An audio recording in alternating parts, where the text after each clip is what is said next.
Hi, I'm Eric Bolling in for Bill O'Reilly. Thanks for watching us tonight. Let's get straight to our top story. President Obama retaliates against Russia. Today, President Obama announced a slew of sanctions against Russian diplomats and entities for cyber hacking aimed at interfering with the U.S. presidential election. The president said he's kicking out 35 Russian officials currently in the United States, and that the State Department is shutting down 2 Russian compounds in Maryland and New York that were apparently used for spying. President Obama added in his statement that American diplomats in the past year have experienced, quote, unacceptable levels of harassment in Moscow, unquote. And now a spokesman for Russian President Vladimir Putin says Moscow is considering retaliation. So what does the incoming Trump administration have to say about all this? Joining us now from Palm Beach, Florida, incoming White House Chief of Staff Reince Priebus. Thank you so much. Big, important day, Reince. Mr. Chairman, let me put that correctly. Mr. Chairman, big, important day. Glad to have you. So the president-elect's reaction to President Obama, the lame duck president, with just 21 days left to go, slapping sanctions on Russia. Where are you guys? Well, I mean, the president-elect put out a statement, and he said, look, it's time to move on to bigger and better things, but also, nevertheless, we're going to be meeting, and he's going to be meeting with intelligence officials next week to talk about this report and find out the details of exactly what happened, how the investigation took place, and maybe at that time or maybe later he'll have a response. But right now, we're just not in a position to sit here and respond to all of these details before we have a full-blown intelligence report on this particular matter. So he's going to sit and look for the evidence. A lot of us on the right have been saying, where is the evidence? We understand that there are accusations saying that the Russians actually affected the outcome of the election, but we haven't seen it. Do you think he's going to ask for specific examples and evidence from our intel departments? Well, yeah, I mean, I think we all deserve it. I mean, here's the problem with this, Eric, and you know this as well as anybody. I have been, and we have been responding to articles from third parties, unnamed sources in the Washington Post, in the New York Times, and then in those same articles, it would say that the 17 intelligence agencies didn't agree with each other on the conclusion that was actually being reported by the third party, which was the anonymous source in the newspaper. So we just need to get to a point ourselves where we can talk to all of these intelligence agencies and find out once and for all what evidence is there, how bad is it. And look, and I would also say this, and the president-elect agrees with this, we agree that foreign governments shouldn't be hacking American institutions, period. So it's not like we condone the hacking of institutions and entities and businesses in America. Of course not. It's wrong, and it's something that we don't agree with.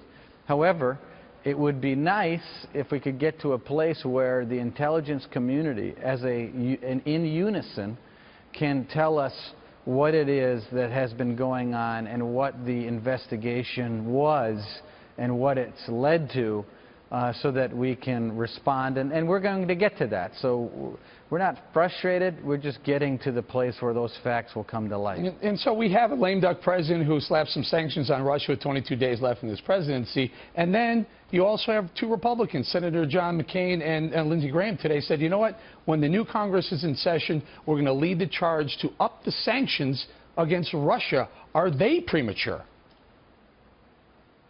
I'm not sure what they know, Eric. I mean, they may be privy to information that we don't know, but I also know that, you know, we're not interested in going to war all over the world either. And so I think having relationships, building relationships, making things better for Americans is something that President-elect Trump believes in. Look, we have a long history with Russia. Ronald Reagan used his relationship with Mikhail Gorbachev, I think, to a great benefit of Americans across the country, ending the Cold War, bringing down the wall in Berlin, and achieving an incredible amount of success by using relationships in order to get things done. And so I think that that's something that we're going to try to do. It's something that President-elect Trump believes in.